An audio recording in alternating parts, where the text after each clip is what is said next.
Hey, good morning, it's Owen Bigland. This is the Inside Edge video blog. Today's not going to be the most lively of topics. I'm going to talk about taxes today, but it is probably one of the more important blogs I've done in the last 3 or 4 years. Over the years, I have done some videos on taxes and the principal residence exemption and TFSAs and RRSPs, but I thought I would put it all together here in one 4 or 5 minute blog here. And please bear with me here. Because I think this blog can easily save a person tens of thousands, if not hundreds of thousands of dollars over your investing lifetime.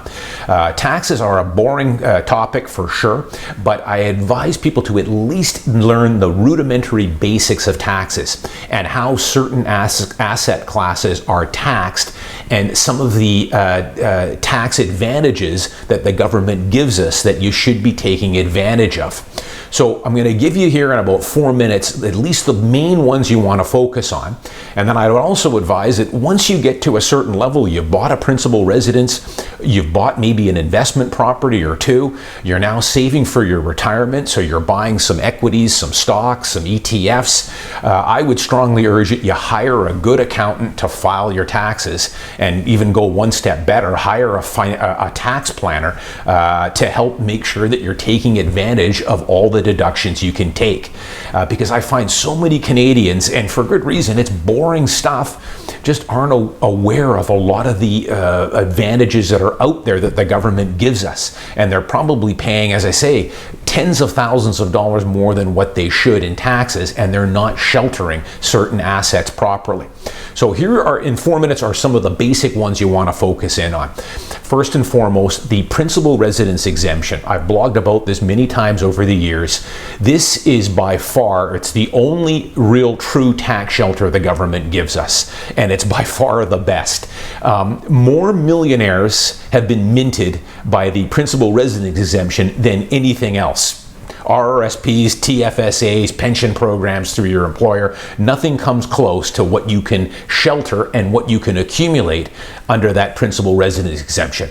And a lot of people don't realize how good we have it here in Canada. Many other jurisdictions, other countries, either don't have that principal residence exemption, or they cap the amounts at a very low rate. So just give you a quick example here. In Canada, I've blogged about it before here, you buy a $500,000 condo today, you keep it for 30 years and sell it for $1.5 million 30 years from now, which is I'm probably being conservative on that gain. That $1 million now, though, that capital gain that you've made, will flow to you completely tax-free. Now, in Canada, we've got no caps on how much you can shelter, at least for now. But if you went to many US cities, for instance, if you lived in Manhattan, in New York, if you're a single person, you're only allowed to shelter that first $250,000. If you're a married couple, only the first $500,000. In Canada, we don't have any such caps. You can shelter essentially millions of dollars if that's what you're getting in capital gains. And the way real estate's been going in Canada, that's what's been happening. As I say, more millionaires have been minted by the principal residence exemption than anything else combined. So take advantage of it. Now, the other thing I want to talk about is property taxes. And in Canada, I know a lot of people complain about property taxes. They go up every year just like clockwork. And I don't like paying property taxes as much as the next guy. But I realize, though, that our property taxes in Canada, in the province of British Columbia, the city of Vancouver, are actually quite low compared to other cities. And the reason they're low is because it's almost subsidized, supplemented. They get the money elsewhere from us, and that's through high income taxes. So again, I'll give you another example here. $1 million Yaletown condo right now, your annual property taxes on that might be $5,000 a year. If you were to take that same $1 million condo and buy it in Miami, Florida, you'd probably be looking at between $20,000 and $25,000 in annual property tax. So 5 times the rate that we're taxed at here.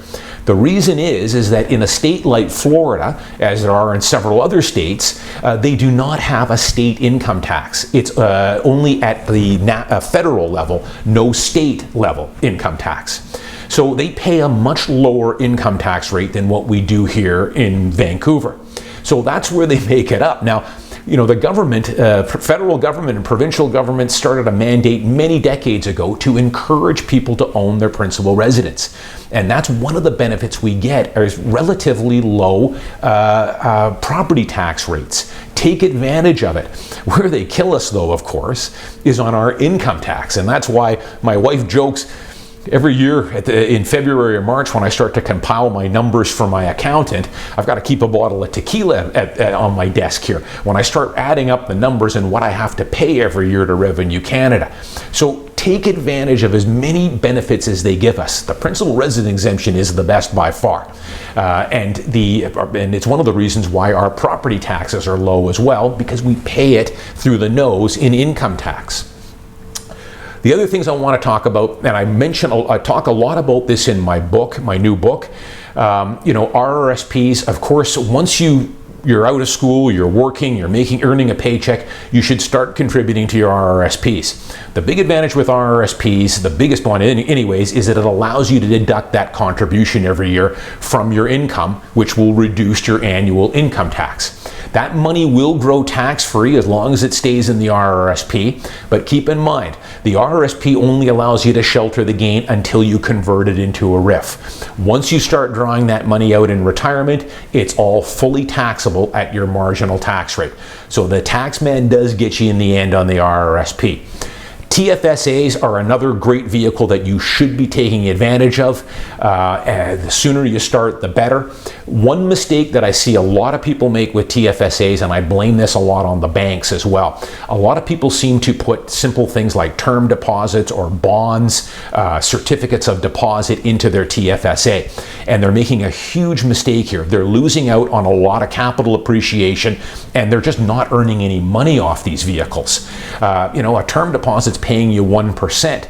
The kicker, though, is that not only you're only earning 1%, inflation's running at 2.5 or 3, so you're actually losing money on it. And then the final kick in the head is it's taxed at your full marginal tax rate. So your tax man's going to take 30 or 40%. The much better way to go in your TFSA, and I talk in detail in my book on it, is to put some good Canadian stocks in there, dividend-paying stocks. So stocks like Bell Canada or TELUS or BCE, these companies are yielding you 5% and or roughly about 5 times what fixed income is paying you. The final thing I want to talk about, which is probably the biggest one that most people have no idea about, is the Canadian dividend tax credit. Now, if I were to go down the street here in front of my office here and ask 10 people, do you know what the dividend tax credit is? Most people's eyes, I think, would gloss over. They don't have a clue. So what the dividend tax credit is, it's an incentive for Canadians to participate in the ownership of solid Canadian companies. So I'll give you an example. If you were to buy Bell Canada or TELUS or TD Bank or Royal Bank, those stocks right now are paying you about a 4% dividend yield. So in other words, if you owned $100 worth of Bell Canada, you're earning about $4 every year annually in dividends. So let's give it a little more example here. If you're earning income for every $100 you earn from your job, or for every $100 you earn in a term deposit or a GIC, or even rental income from your investment properties, depending on your tax bracket, if you're like me, you're in about a 45% tax bracket. So for every $100 I earn from those sources, 45 cents of that is going to the government, provincial and federal, in the form of income taxes. If I own good dividend-paying stocks like Bell Canada, TELUS, BCE, for every $100 I earn from those companies, I'm taxed on it at a very, very low tax rate because of this Canadian dividend tax credit. Right now, I'm probably tax paying at about anywhere between 11 and 14%. So for every $100 I earn from Bell Canada, only about $14 of that is going to the tax man. So in other words, I'm taxed on it at about a third of the rate as I am with income or fixed income or my job income. So take advantage of this. So few people know about this Canadian dividend tax credit. So in my new book, Along for the Ride, it's available on Amazon. I have an entire section there on how to structure your portfolio and how various asset classes are taxed. And it's so important to just learn the basics here when you're young and when you're in your accumulation stages. Otherwise, you could be paying tens, if not hundreds of thousands of dollars in taxes that you don't have to by just not structuring it properly from the beginning.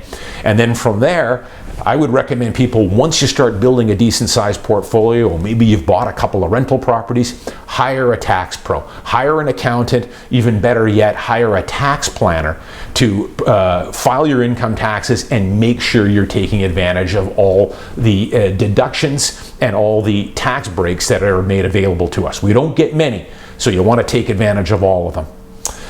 I'm Owen Bigland. If you haven't subscribed to my YouTube channel, please do. As you know, I post every week here. I hope you're enjoying my blogs. Thanks for everyone that's bought my book over the last 7 or 8 weeks. I really appreciate it, and I appreciate the nice reviews I've been getting on Amazon as well. I'm Owen Bigland. See you next week.